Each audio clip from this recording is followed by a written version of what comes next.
आप लगातार देख रहे हैं news nation ORG। Exit poll के तमाम अनुमान हम आपके सामने पेश कर रहे हैं और उसके जरिए आपको देश की उभरती हुई तस्वीर दिखा रहे हैं। कैसे 2014 के लोकसभा चुनाव में क्या क्या नतीजे सामने आ सकते हैं, ये आसार, ये अनुमान हम आपके सामने पेश कर रहे हैं।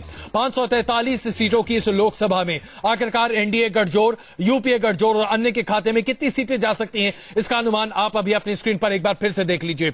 ऐसा माना जा रहा है कि अगर इस एग्जिट पोल को हम वाकई में पूरी तरीके से सही माने तो 533 सीटों की इस लोकसभा में आखिरकार एनडीए गठजोड़, यूपीए गठजोड़ और अन्य के खाते में कितनी सीटें जा सकती हैं, इसका अनुमान आप अभी अपनी स्क्रीन पर एक बार फिर से देख लीजिए। ऐसा माना जा रहा है कि अगर इस एग्जिट पोल को हम वाकई में पूरी तरीके से सही माने तो 543 सीटों में से 249 से लेकर 265 सीटें एनडीए गठजोड़ के खाते में जा सकती हैं, यानी कि महज 8 सीटों का समर्थन अगर और मिल जाए एनडीए गठजोड़ को तो अपने दम पर वो सरकार बना सकती है। यहां तक कि माना जा सकता है कि अगर मार्जिन ऑफ एरर देख लिया जाए तो शायद हो सकता है इससे आगे, यानी कि पूर्ण बहुमत के साथ एनडीए सरकार बना सकती है।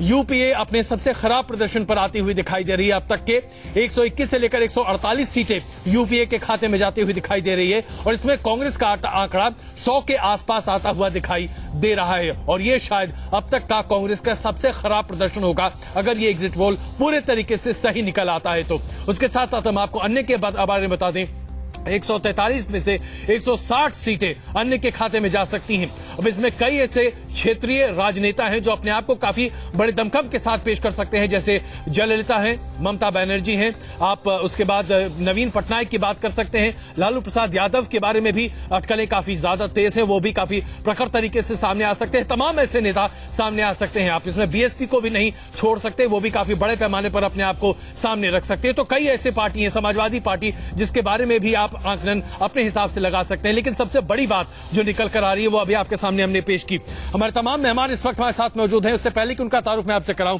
आइए कुछ एक राज्यों के बारे में जरा विस्तृत बातचीत कर लें तो आपको ये आंकड़े दिखा दें ताकि हम देखें कि क्या इस बार के एग्जिट पोल के हिसाब से जो नतीजे सामने आ रहे हैं, क्या ये तमाम समीकरण, क्या ये तमाम धारणाओं को बदलने वाला मामला बनता दिखाई दे रहा है।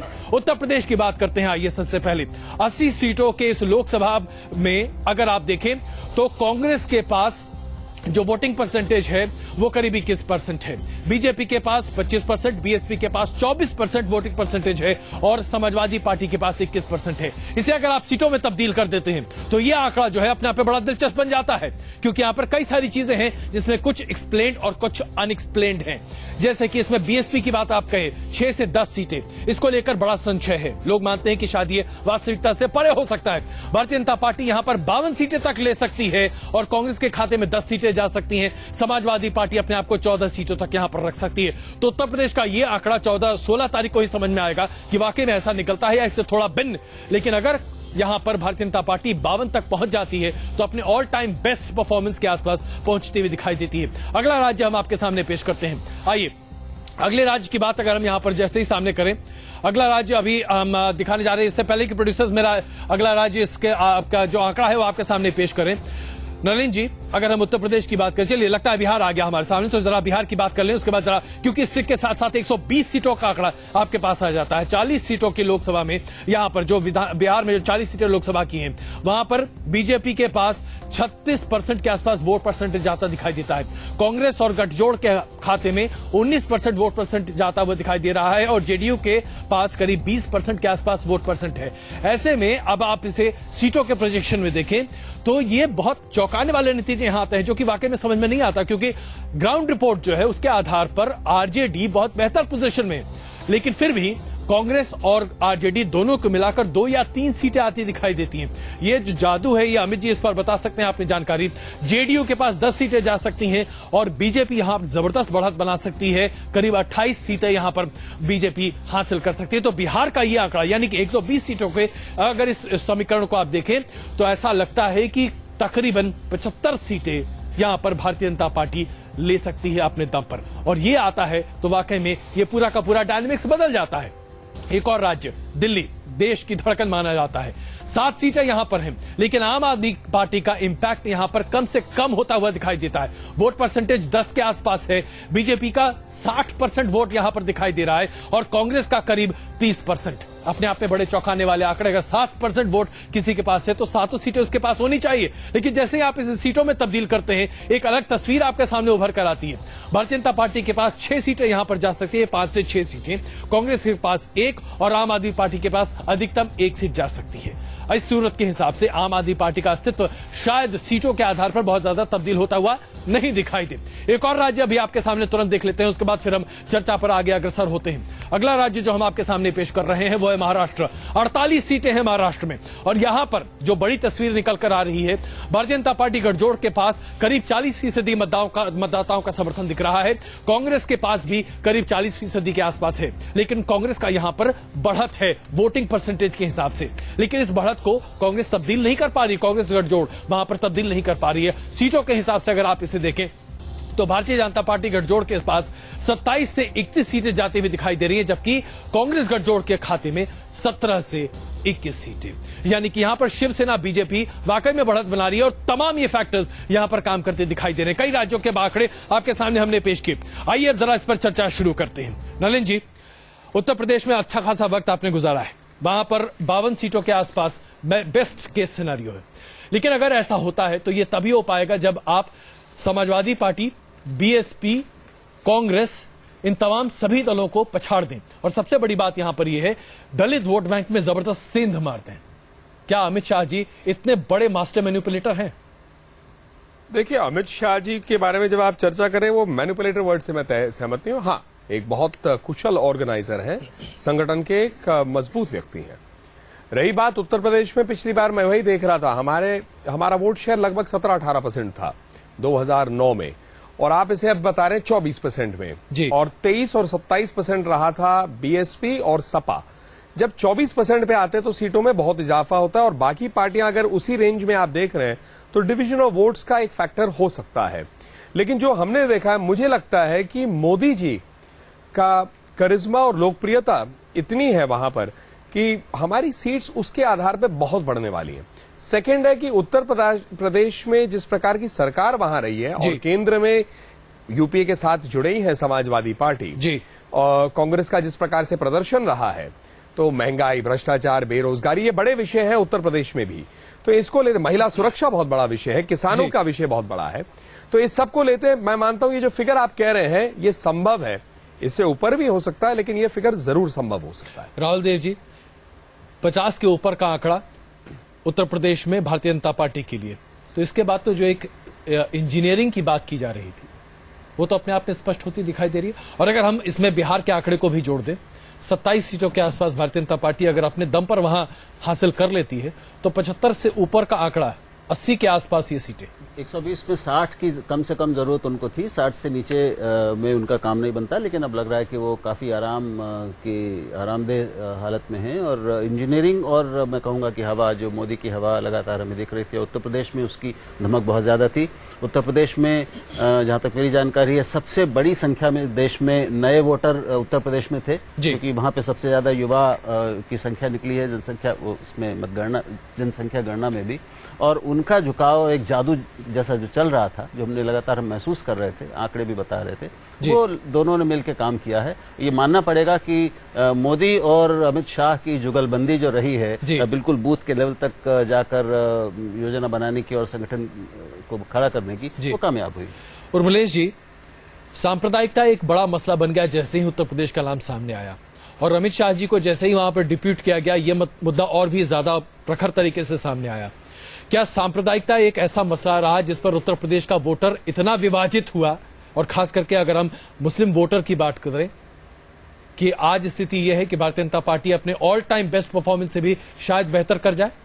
नहीं, देखिए, अगर वो ऐसा करती है, मैं यहीं से शुरू करता हूं, अगर वो बेहतर परफॉर्म करती है, उसके लिए तो अमित जी को हमें जिम्मेदार ठहराना पड़ेगा। इस पूरे डेटा के लिए हम उन्हीं को जिम्मेदार ठहराएंगे। जी, तो अगर अमित जी का आंकड़ा सही है जी, तो इसके 2 ही कारण हैं। जैसा मैंने पहले कहा, उसको मैं नए सिरे से ये कहूंगा कि भाई यूपीए 2, मैं नलिन की इस बात से बिल्कुल सहमत हूं कि यूपीए 2 से गहरी नाराजगी, इतनी नाराजगी लोगों में है, यूथ में भी है, महिलाओं में भी है, किसानों में भी है, हर क्षेत्र में है कि वो सांप्रदायिकता और धर्मनिरपेक्षता की बात जमीन पर उस तरह नहीं सोचते। ये पढ़े लिखे लोगों के लिए है, समझदार लोगों के लिए है, मीडिया के लिए है, सोशल साइंटिस्ट के लिए है। एक गरीब आदमी के लिए रोटी, रोजगार और अपनी सुरक्षा सबसे बड़ी बात है। तो यूपीए 2 से वो जो गहरी नाराजगी है, उसके खिलाफ अगर लोकल लेवल पर जो व्यक्तित्व हैं, वहां मायावती जी हैं, मुलायम सिंह हैं, अगर वो कारगर नहीं होते, उनकी सोशल इंजीनियरिंग टूटती है। जैसा कि शेषनारायण ने कहा, एक बात बहुत इंपॉर्टेंट कही कि आज तक किसी भी एग्जिट पोल में मायावती जी की पार्टी को बढ़ता हुआ नहीं दिखाया गया, जब भी वो बढ़ी तब भी नहीं दिखाया गया। तो ये सारे इंजीनियरिंग अगर टूट जाते हैं, सोशल इंजीनियरिंग, और बीजेपी बढ़ा लेती है, तो जाहिर है सांप्रदायिकता का भी वो इस्तेमाल कर लेगी, और उसने पश्चिम उत्तर प्रदेश में किया है, इसमें कोई दो राय नहीं है। लेकिन सिर्फ सांप्रदायिकता की वजह से वो इतनी सीटें जुटा लेगी, ये भी नहीं है, अगर वो जुटाती है तो। बिल्कुल। शेषनारायण जी, अगर आप ही की टिप्पणी को हम थोड़ा सा और आगे विस्तृत करें, सोशल इंजीनियरिंग के इस खेल में क्या भारतीय जनता पार्टी बीएसपी को मात दे सकती है, या हम ये माने कि जैसा आपने कहा कि बोलेंगे कुछ और, करेंगे कुछ और, नतीजा कुछ तीसरा ही आएगा? नहीं, वो परसेंटेज ऑफ वोट्स लगभग सेम है जी, और उसमें मार्जिन ऑफ एरर जोड़ के उल्टा भी हो सकता है। बीएसपी का वोटिंग परसेंटेज बहुत जबरदस्त है। हाँ, तो और ये हमारी एग्जिट पोल में भी निकल कर आ रहा है। आपके यहाँ ही नहीं तो उसके झंझट में न पड़े, क्योंकि वो भैया ऐसा जो बात मैं कहने चल रहा हूँ वो ये है कि अमित शाह की और उनके जो भी साथी संगी होंगे, और जो कि इनकी पार्टी के और लोग नहीं कर पाए अब तक उत्तर प्रदेश में, इन्होंने सेकुलरिज्म को एकदम एब्यूज के अर्थ में चला दिया, वन। दूसरा, सेकुलर इंसान को प्रो मुस्लिम कर दिया यूपी में। अगर आप सेकुलरिज्म की बात करते हैं तो प्रो मुस्लिम है। और वेस्टर्न यूपी में जो मुसलमान है, ईस्टर्न यूपी के जो मुसलमान है, अलग अलग उनकी सोशल स्टेटस है। वेस्टर्न यूपी में मुसलमान दबंग होता है, जबरदस्त होता है, संपन्न होता है, पैसे वाला होता है, और वो लोगों को परेशान भी करता है। तो मुसलमानों के खिलाफ जनता को लामबंद करके उन्होंने खेल किया है, इसलिए वेस्टर्न यूपी में प्रेजेंस हो रही। तो ये सोशल इंजीनियरिंग का ये डायनेमिक्स है, और इसको एक्सेप्ट करने में, लेकिन आने वाले वक्त में क्या होगा वो खुदा जाने। नहीं, बिल्कुल। नैनी जी, आपकी मुस्कुराहट हम जरा जफर अमीन साहब के कमेंट के बाद लेते हैं। जफर अमीन साहब, समाजवादी पार्टी अपने आप को कम से कम मुस्लिम वोट बैंक में मुसलमानों का रहनुमा के तौर पर पेश करती आई है, और अगर हमारा एग्जिट पोल पूरे तरीके से सही निकल जाता है, और अगर ये डेटा जो अभी ओआरजी का है उसके आधार पर हम इस प्रोजेक्शन को सही मान लें, तो आप लोग तो वाकई में विफल हो गए साहब। भारतीय जनता पार्टी अपने एजेंडे में कामयाब हो गई, नहीं रोक पाए मोदी जी को आप लोग। देखिए, अगर आपका सही निकल गया तो आप सही मना रहे हैं, लेकिन हमारी बात सुनिए। जब 4 स्टेट में चुनाव हुआ था, जिसमें छत्तीसगढ़ था, मध्य प्रदेश था, और छत्तीसगढ़, मध्य प्रदेश, दिल्ली, ये राजस्थान, इसमें जो चुनाव हुआ था उसमें कांग्रेस में 3 जगह से सीधी लड़ाई थी भारतीय जनता पार्टी की। कांग्रेस पार्टी साफ हो गई, और 8 महीने की नाबालिग पार्टी थी दिल्ली के अंदर, आप, उसने इनको रोक दिया था। अब जो लड़ाई भारतीय जनता पार्टी की पड़ी है वो उत्तर प्रदेश, बिहार, बंगाल, इन सारे स्टेटों में पड़ी हुई है, जहां क्षेत्रीय पार्टियां हैं, इनसे इनको लड़ना है। अरे हम तो उत्तर प्रदेश की बात कर रहे हैं ना जफर साहब, जफर साहब जरा उत्तर प्रदेश पर आइए ना। बात कर रहे हैं, उत्तर प्रदेश की बात, हाँ, हम उत्तर प्रदेश की बात कर रहे हैं। उत्तर प्रदेश के अंदर आपने ये कि जाटो वोट जो है वो बीजेपी की तरफ चला गया, अगर तो कहा गया यार, खामोश है, अभी साथी ने बताया।